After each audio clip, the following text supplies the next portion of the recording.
I'm Juan Haynes, Senior Editor for San Quentin News. The following podcast contains language and descriptions of graphic violence that may not be appropriate for all listeners. Discretion is advised. Okay. I'll go get it. So I have a big jar of coffee I'm selling. I have a big jar of coffee. Anybody interested? Are you sick and tired of your cellies just laying around the house next to you and won't give you any cell time? Well, I believe if you bought this jar of coffee and shared it with your cellie, give him a big, strong shot, I guarantee you he'll get up, he'll jump down, he'll brush his teeth, wash his hair, and he'll get out there and give you cell time. That's what this big jar of coffee would do. So you guys continue to be difficult if you want to. But if you want to get up and exercise, you're tired of laying up in your bunk, I got you. This big jar of coffee right here is going to get you up and out of that cell in a heartbeat. You are now listening to San Quentin's Ear Hustle from PRX's Radiotopia. I am Rasan New York Thomas, a resident of San Quentin serving a life sentence. I'm Nigel Poor. I've been working with the guys at San Quentin State Prison in California for about 8 years. And together, we're going to take you inside and back out post-incarceration.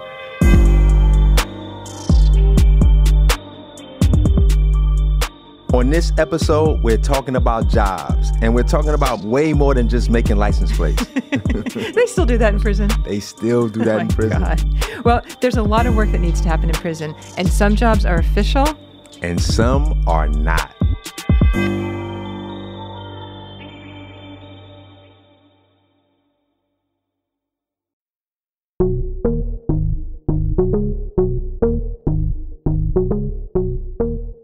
So, New York, you've actually had a lot of jobs since you've been in prison. In fact, I would even say you've had a career working behind bars.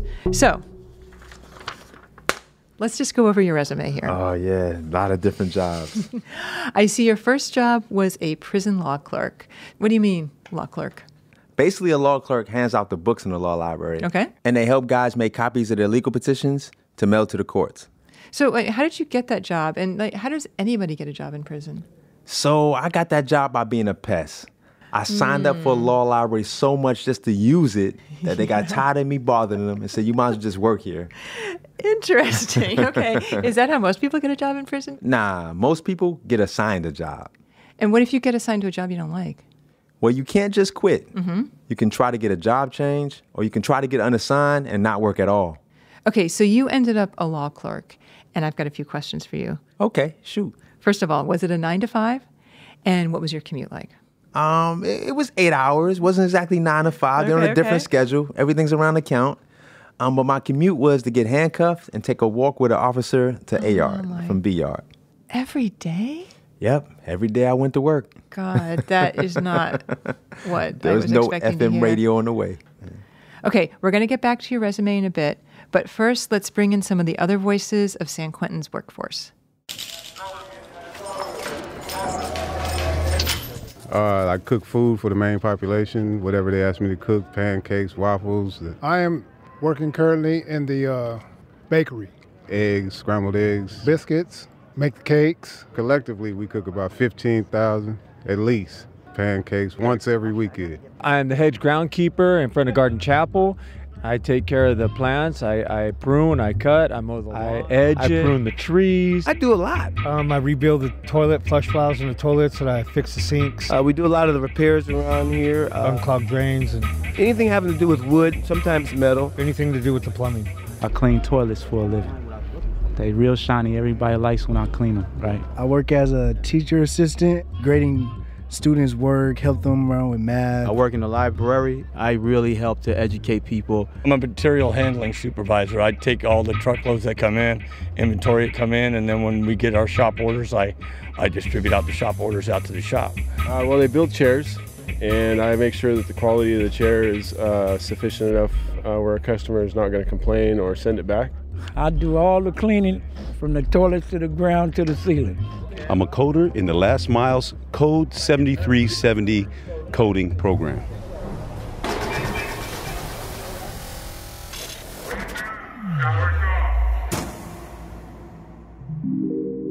So, there are a lot of different jobs inside San Quentin. Some of them sound really hard and tedious, like working in the kitchen. That has got to be rough. Yeah, I would not work in there. Never. But they actually have a few plus jobs around here. Like what? Like that guy that does computer coding. Mm-hmm. That's a sweet gig, but jobs like that are rare. You know what? You have one of those rare jobs. What about podcasting? This is not no plus job, nah. This is hard work. Interviewing and editing. Okay, but it is rewarding. Oh, it's awesome. Awesome. But you know something? What? There's another job around here that you would love, Naj. Oh, yeah? What's that? Well, I know in your other life, you're a photographer. Yes, true. Well, this guy is too.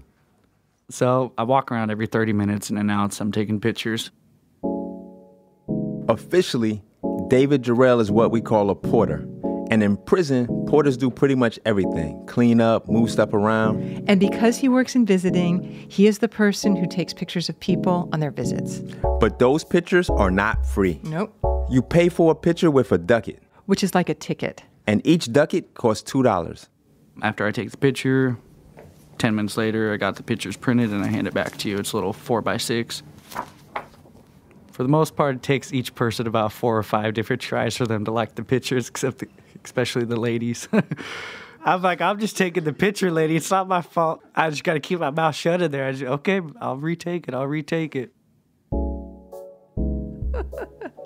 Spoken like a real photographer. You got to figure out how to get those people to relax for the camera. I'm a very social person. I don't take things personally. I understand people have bad days sometimes, and, I've almost gotten in fights with a couple people just because they felt I disrespected their visitor or something like that, but I've had to pull them aside and just talk to them about it, and, we shake hands afterwards. It's all good.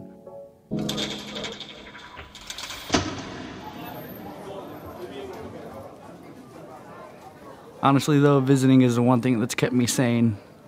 I get to see people smile and see their families, some tears. When people get to hug their families, hug their kids, play with them. I don't know this guy's name, but, he came in a few months ago. First time he saw his baby. He got locked up while his wife was pregnant. But, he just got tears going down his face and just looking at his baby sleeping. So, that's where I get my peace at. So do you see this? One day, a guy's in the visiting room with his wife, and the next day, he's in the visiting room with his girlfriend? No comment. That's exactly what I want to know. Come on, ditch the dirt. I've almost got somebody caught before, so it was a Saturday. And, there's a lot of men in there that are bald, but from behind, kind of looks the same as the other guy that I was talking to, So he's like, hey, can I get a picture? I was like, oh, we're out of ducats. I'll get you next time you're in here. Well, I see him the next day. I'm like, hey, bro, I can get your picture from yesterday. His wife looks at him and goes, yesterday? I didn't come yesterday. So I had to look at him. I was like, oh, sorry, wrong guy. Oops. I guess no good deed goes unpunished. What do you mean, Naj? It all got worked out. It was the wrong guy. The wife understood. You really do live in a fairy tale world. Okay, but more importantly, listeners might be wondering, how much does Dave earn? He doesn't pocket the money families pay to get their pictures taken. He doesn't get a dime out of that money. It all goes to the prison system. And Dave's take home is something different. I make 15 cents an hour. 15 cents an hour. We asked other guys what they make. How much I make an hour? 60 cents an hour. I'm a cook, and I make 24 cents an hour. 18 cents an hour. 80 cents an hour. I make 13 cents an hour. Oh, man, I get 24 cents an hour. My timely wage I get is 60 cents an hour. 11 to 18 cents an hour, somewhere around there. I got to double check. 11 cents an hour, maybe 10 cents. I make 65 cents an hour. I work as a quality control officer. 13 cents an hour. I work in the main kitchen. I only make 6 cents an hour. So guys earn very little in prison, but there is an entirely different category of wage earner here at San Quentin. My name is John Levin. I am a software engineer in the Last Miles joint venture coding program, and I make $17.88 an hour. Whoa, $17.88? That's basically $18 an hour. Right, but there are not many coders. They're like rarer than freaking unicorns or something. Okay. Well, that could change because the last mile is trying to expand to other prisons. And basically what they're trying to do is to get people inside up to date with technology so that when they get out, they have more marketable skills. And man, is that really needed. Absolutely. But in any other case, guys only make between 5 cents and around $1 an hour. And that doesn't sound like much at all. So we asked Dave, the photographer, how many hours he'd have to work to buy a $6 case of soups. And by soups, we mean top ramen noodles, standard prison fare, $24 per case. 100 hours. 100 hours for a case of ramen soups. That's like 2.5 weeks of full-time work. So how much did you get paid for your legal library job in New York? It wasn't $18 an hour. It's more like, I think it was something like 32 cents. All right. Well, let's have a look at that resume again. Your second prison job was as a teacher's assistant. Yep. Did you get fired from the law library?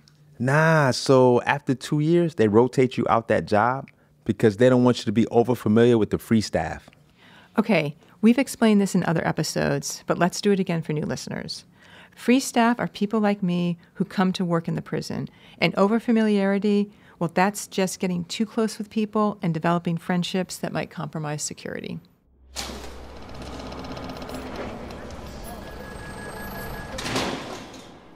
Is your job dangerous? It could be. It could be dangerous because if we say the wrong thing to a certain person, we don't know how they're going to react, and they might take a flight on us. We have to watch out for that. Jamie Acosta works in R&R. R&R is receiving and release. And New York, I guess it can be your happy place or your sad place. I mean, it's all smiles, all happiness when you're going through there to get home. But when you first arrive at San Quentin, it's heavy. You go there to get processed out? And you go there to get processed in. So I'm coming in for the first time. What would you do for me? And what exactly do I get? Give me the list. Okay, so we get your blue shirt, your blue pants, your white shirt, your white boxers, socks. Then for beds, you get your sheets, your blankets, and you get your hygiene. You get your toothbrush, toothpaste, soap bar, comb, and toilet paper. And one of each thing, just like one pair of shorts. One set of each. So that's officially what Jamie does, but there's a whole nother layer to Jamie's job. My unofficial job is a word to the transgender community.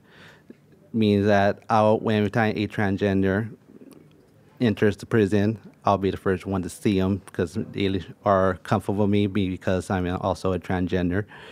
So when I see them, I will introduce myself, explain them how to get their materials, what they need for being a transgender here at San Quentin. I mean, getting their own clothes because we wear different clothes than the male general population, and their rights as a transgender female in a male prison. Try to calm them down and so they know that there's people here that they could connect with. Mm-hmm. So what's that like? How are you received? It gets me more attention because a lot of the LGBTQ community knows where I'm at and they're comfortable talking with me because I introduce them and they see how I am. It makes me feel good that at least our community knows they have someone to talk to without worrying about anything else. Do you think they're surprised when they get here and they're like, oh, I see people that are I recognize? To some people, it's a surprise when they see me when they first come into R&R because they don't expect to see a transgender working on R&R and being the first person inmate they see coming in off the bus. And when people are from the community, that I know it's so easy to spot them because as soon as they see me, their attitudes change. What about the opposite? Do you have people that see you and are like, oh? Surprisingly, I don't experience that much. Some of them flip out, going crazy. What the heck? What type of yard is this, or what type of prison it is? Because some people don't understand the transgender life.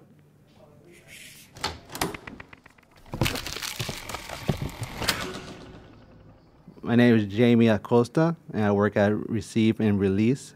And there, it will take me 40 hours to make enough money to buy a case of soups. So New York. From what I understand, you're supposed to have a job here, but I can't help but notice there seem to be guys who don't work. Yeah, you got your yard bums who just hang out on the yard all day, working out, playing dominoes and pinochle. And there's also guys that are just like too old to work. And then there's some guys like Les.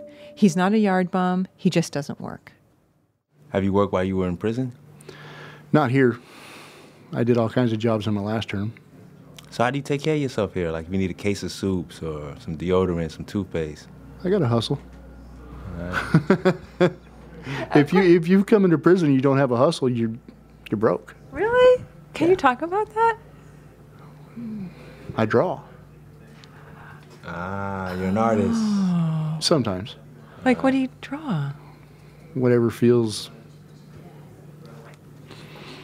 So at this point in our conversation, Les pulled up his sleeve and showed us a drawing. All right. That's cool. How many people have a hustle in here? I would have to say anybody that's done more than one term. And how do you figure out what to do? You observe or look for a talent? Like I knew I wanted to cut hair, so I took to cutting hair right away.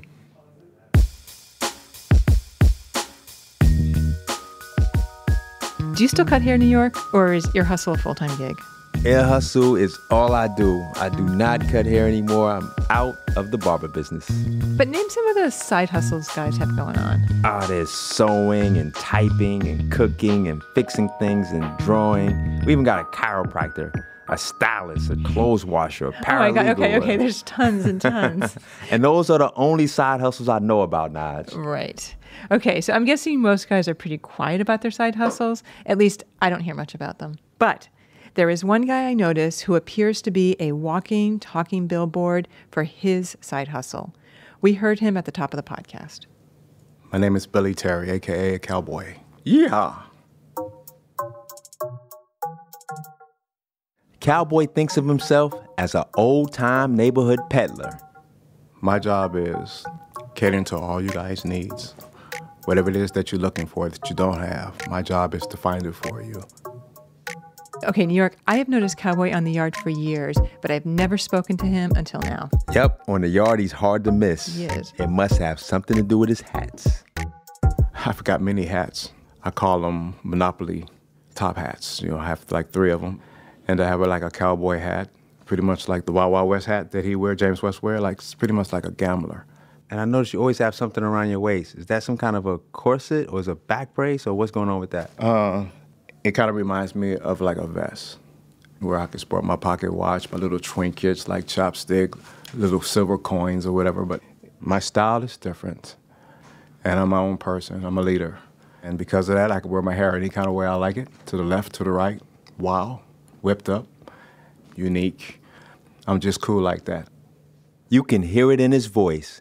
Cowboy is one persuasive salesman. Is there anything you can't sell? No, there's not. Nothing. I'm sorry. And it's fascinating to me, and I blow my own mind to know that I can actually sell anything. Like what? But like, what are your? One time he tried to sell me the suntan lotion, Coppertone suntan lotion, but I didn't know it at the time. But they started giving them out at the canteen for free. Did you buy that suntan lotion, New York? No, I didn't fall for that. I already had some. Thank God. But Cowboy has a gift for not only selling, but for finding stuff that someone might want to buy. People throw away all sorts of things. And you'll be like, unbelievable. Did he really throw that radio in the trash can? Because he pressed play and it didn't come on, so he threw it away. Well, I put some fresh batteries up in there and pressed play. And did you know that thing started having me dancing all over the place? I said, wow. The first thing I saw was dollar bill signs. I said, somebody's going to end up with this radio. Now, I got it for free. It didn't cost me nothing. It comes straight out of the dumpster. So what would be a good price for me to give this radio up to somebody who has nothing to listen to? I figure $5 or $6 is better than anything, right? So why not? I got a TV right now. It's a high-tech flat screen TV. But sometimes these guys are real difficult when I try to sell my TVs. I like selling stuff in a record-breaking time. I've got no time to be keeping TVs for hours. I want to be able to get rid of this TV in an hour. So I challenge myself. So I have a high-tech TV, and it's a 13-inch, and it's got speakers. And sometimes when they ignore me, I sort of throw in that it also picks up late night porn, okay, which it doesn't. Okay, it really doesn't, but some people actually believe it. And it's shocking to know that they believe this. It makes them buy it much quicker, okay? And then the TV become much more expensive than what I really want. So I just usually tease them because I know I can get laughs and giggles as I walk them down the tier. I'm pretty sure deep down inside, though, they know that TV don't pick up late night porn. I'm a kind of strange little character to most folks. It's like I'm weird, I'm unique, and I'm different. And I'm like an outsider, pretty much a loner. So the only way I keep from being alone is by people needing things. I do it because of the simple fact that my conscience and my pride, it won't allow me to fail. I can't see myself asking anyone for anything, like not even a soup. To ask someone for a soup, to me, it hurts deeply. And it's embarrassing because I know my potential level is much greater than that. And so when I wake up in the morning, I feel it's time for me to make money. The last guy we talked to, he had to work 100 hours Yes. to make enough money to buy a case of soups. Yeah. Well, I have a problem with that. Okay, that's unbelievable. I can make a case of soups within 30 minutes or less.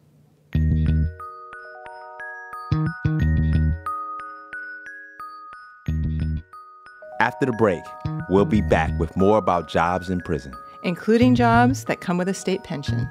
Where they got jobs like that at? Can I get a job like that?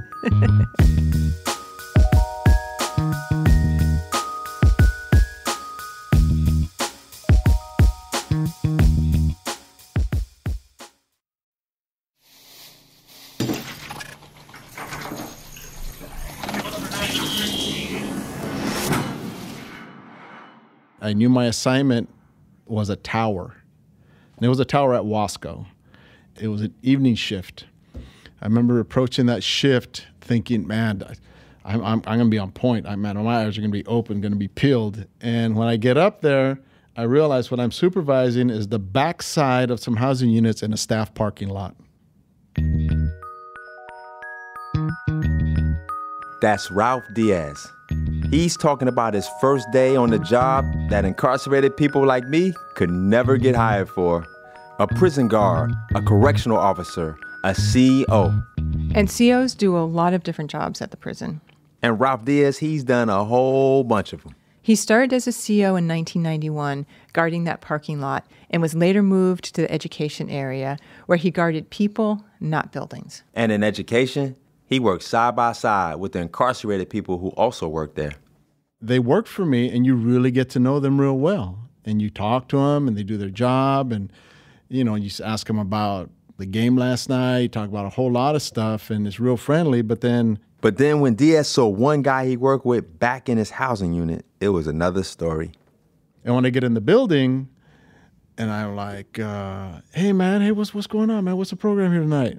And it was a different ball game. I didn't realize that the work life was quite a bit different from his living life in the unit. He wasn't disrespectful, but it wasn't the same. And I had to respect that. And I checked myself pretty quick because I recognized, okay, the people around here are not the people that I'm with during the day. This is a different group of cats here. So I had to respect him for that. After being a CO on the main line, Ralph Diaz became a counselor. And that's not what you think it is. There's no therapy. It's not a self-help type counseling, psychology thing. It's the person that pushes your paperwork around. They make sure you get put up for job assignments. They handle processing for transfers to another prison and stuff like that.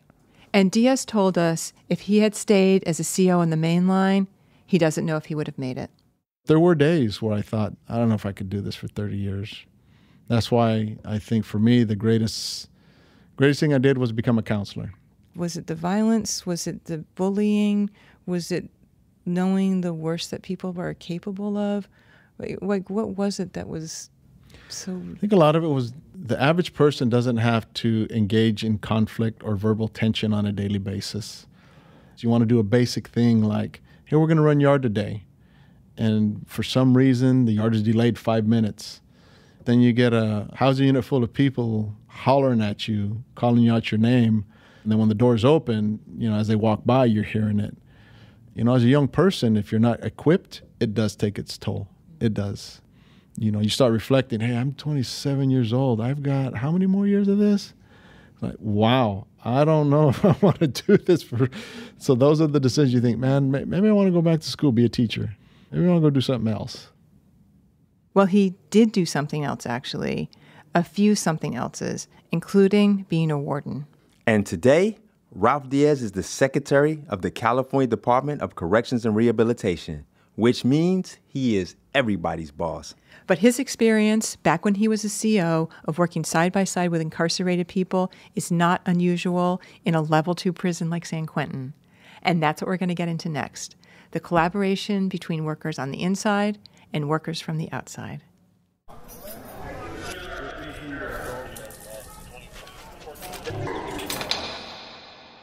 Yeah, my name is Jeff Huff. And what's your job? My job here at San Quentin currently is fire chief of San Quentin Prison Fire Department. 4 captains that are paid and myself as fire chief. And then we have the inmate firefighters. So for weeks I kept waiting to catch this ghost called Huff. And I would see him in traffic and I'd be like, okay, there's my window. And then I would freeze up and go, no, not now, not now. Then finally one day I just walked up and introduced myself. He came in, started right off, on the right foot. So, it seemed just got a good impression. I felt good about him, but you never know.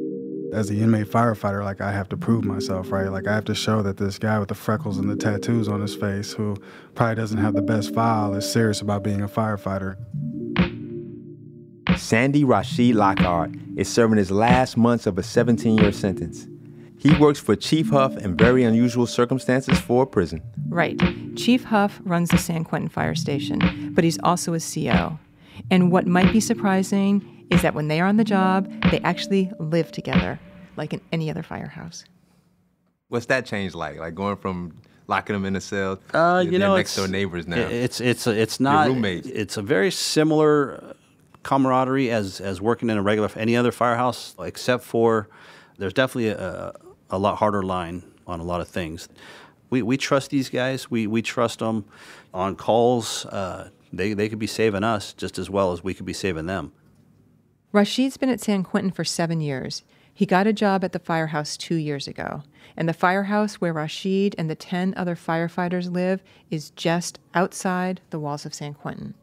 Like in a firehouse, I imagine it's a lot of freedom. Like you don't sleep in a cage, right? Yeah, it's like a halfway house. So we have our own rooms. Man, I'm in a real room. I got a cabinet, and dressers. And I remember playing with the dresser drawer, opening and closing it. Like, wow, this is crazy. I'm serious. What other stuff like that? I had a window in my room. I remember sliding the window back and forth for a while. Yeah, it's crazy. And you can shut your door? Living. No, we have curtains. They don't let us have doors. Okay. Almost. Now, what about the bathroom situation? Your own individual shower with a door on it. You can turn the hot water on and off. Yep. Can you make the water the temperature you want? Yep. Oh my God. Yeah, that was a big thing too. I remember sitting in the shower matter of fact, I still do that. I did that right before I came out here. Oh wow. Man, I really appreciate this. The work these guys do is no different than what a normal fire station does. They respond to calls in their area. And that area includes inside the prison and just outside in San Quentin Village, which is a small neighborhood where some people who work for the prison live. And when there's a medical emergency inside the prison, Rashid and his colleagues are on it. How many calls do you get a day? Oh, man. So sometimes we may have 4 calls in one day, 5 calls in the middle of the night, and then we won't have anything for a month. It all depends. And, with this population here, because it is an aging and dying population, we get a lot of calls. So it's a 24-hour job? In 24 hours, yeah. I've been there almost 2 years now, and I've seen more dead bodies than I've ever seen in my life. What do you mean? People are dying here all the time? It's an aging, dying population, yeah. How many people have died since you've been on the job? I've lost count. I remember there was one year we did an article in the newspaper. It was 21, and then 2 died before the year was over. So 23 people died in 1 year. Yeah, I've lost count.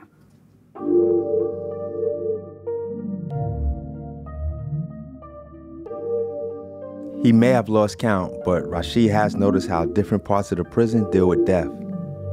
So when somebody dies on the Tier North Block, right, the look on everybody's face is like, damn, because the thought is, I need to outlive this prison sentence. Whereas when we deal with a dead body on death row, they talk to him. when they die. Let's say his name is Lunch Meat, right? All right, Lunch Meat, I'll see you on the other side, you stupid motherfucker. I'll see you when I get there.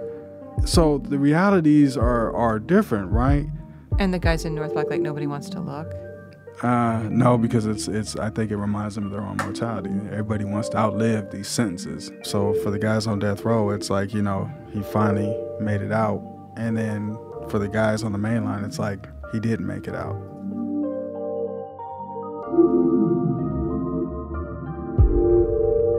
Like anybody who does this kind of work, Rashid sees some really hard stuff. And just heads up here, this gets pretty graphic. One of the calls that stands out to me the most was we had a guy that jumped off like the 4th tier and he had clipped his head on the way down. What was it like when you got to the actual scene? It was a mess. It was chaotic. They had just started CPRing him and his brains were hanging out. And then walking up and seeing him, you know, basically looking up and seeing somebody pumping on his chest. And I remember tapping the first, taking over CPR and feeling him pretty much like crushed underneath my hands because he had jumped from the 4th tier. But you know, the sad and unfortunate thing is you could tell he was brain dead, but when he left San Quentin, he was alive. We had brought him back. So he had actually started breathing on his own, but he was, for the most part, brain dead. And that's something I can't ever shake. Like, I still see the brain. I still see him breathing, but not alive.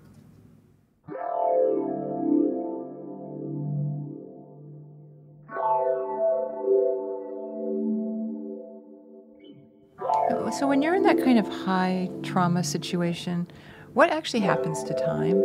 Like, how do you experience time? You don't. You lose it. I mean, if there is any sense of time, it's what's happening underneath you. I usually can't hear. I can see, but I can't hear very well because of my ears. Like, there's this ringing because it's such a focus. And I noticed that happening on the serious accidents. So hyper-focused that your senses change. This is Amika Mota. She was on a fire crew at Central California's women facility in Chowchilla, where she had similar experiences working closely with CO firefighters. So did you have a different kind of relationship with the fire captain / COs than you did with the COs inside the actual prison? The captains did 24-hour shifts. So, like, you know, bedtime comes around and the captains are, like, in the kitchen at 10 o'clock at night in their slippers and their pajamas. You know what I mean? So it's kind of like, it's a little different. Like, we're seeing them not all suited up like COs. Yeah. And did it make you see correctional officers in a different light? No. No, it didn't change No, that? they were the cops. And do you think they treated you differently? Like, did they see you as a colleague? On the fire ground.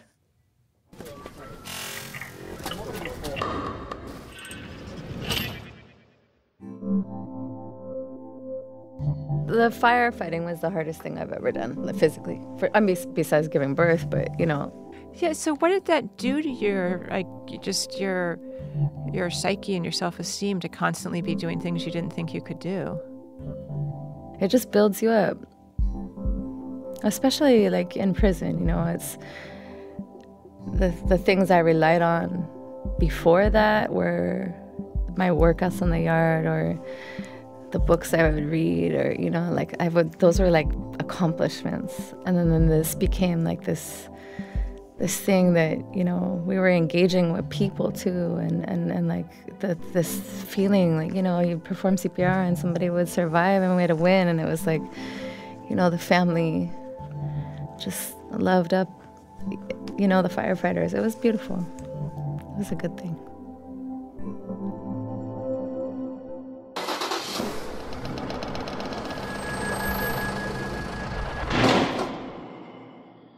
Yeah, I was going to ask you, keep getting in a situation where you're bringing people back to life. Yeah. What does that feel like? That's a rush. You talk about purpose, that's it. You know, that feeling of when that, and it's funny because they all do the same thing. It's always that that quick breath, and you feel it right underneath your hand, and it's a rush. Wait, have you become more macho since you started this job? If macho is confident, yeah. Yeah. Why? Just because people depend on me. But then also my interactions with more free people has made me a lot more confident to where, in here you're always indoctrinated to, not make eye contact or get too familiar. And out there it's different.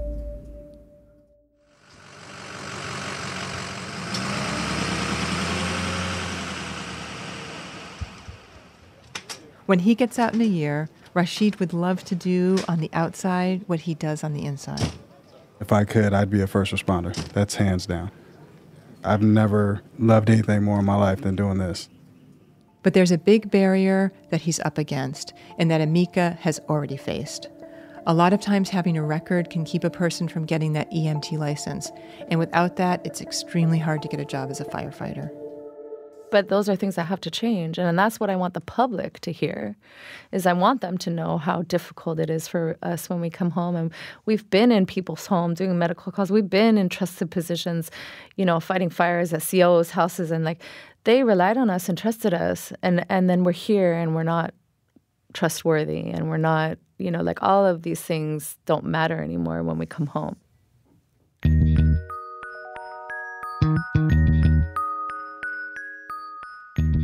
On our next episode, we're going to hear from men and women about getting jobs when they come home, and it's not always easy. Not at all. New York, most jobs in prison aren't firefighting, they aren't coding. Most of them are just hard work for little money. So why do it? Why do you do it?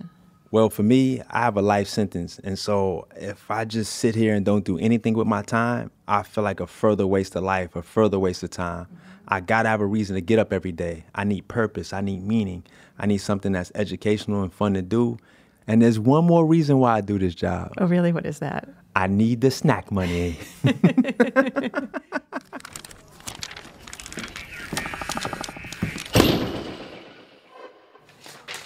So, New York, one more look at your resume. The final one on here is the new co-host and co-producer of Ear Hustle.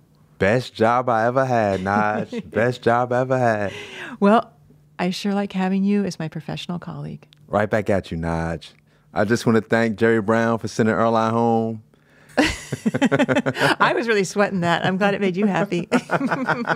We're going to be all right, Naj. We're going to be all right.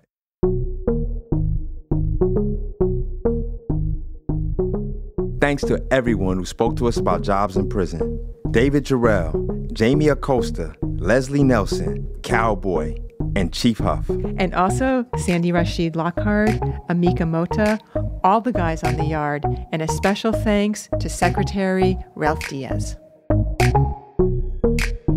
Ear Hustle is produced on the inside by myself, Nigel Poor, Rasan New York Thomas, Pat Mesiti-Miller, and John Yaya Johnson. And on the outside by Earlonne Woods and Bruce Wallace. This episode was scored with music by Antoine Williams, David Jassy, Rashid Zinneman, E. Phil Phillips, as well as Aaron Showtime Taylor. Great job, guys. Aaron Wade is our digital producer, Curtis Fox, our senior producer, Julie Shapiro is our executive producer for Radiotopia. We want to thank Warden Ron Davis, and as you know, every episode has to be approved by this guy here. Hello, Ear Hustle listeners. I may sound like I'm in the distant, away from the studio, because I am. I'm on vacation, away from prison. However, these Ear Hustle people have hit me up and they've hounded me and they say, Sam, there are millions upon millions and maybe billions of Ear Hustle listeners who are out there who want their episode on time. And so I had to listen, and it's interesting to dive in and see how people work and learn many different things and all that. But there's a time to work, there's a time to be off. And I'm actually off. And so on my vacation from afar, this is Lieutenant Sam Robinson, the Public Information Officer at San Quentin State Prison. I will approve this episode. Next time on Ear Hustle. Like we said, we're going to hear about jobs post-incarceration. It could be a struggle, and sometimes the struggle dates back a long time. After that, my little sister pulled me to the side and let me know that I was being let go from the Easter Bunny position. So how long did you last on the job? Like 35 minutes, I think.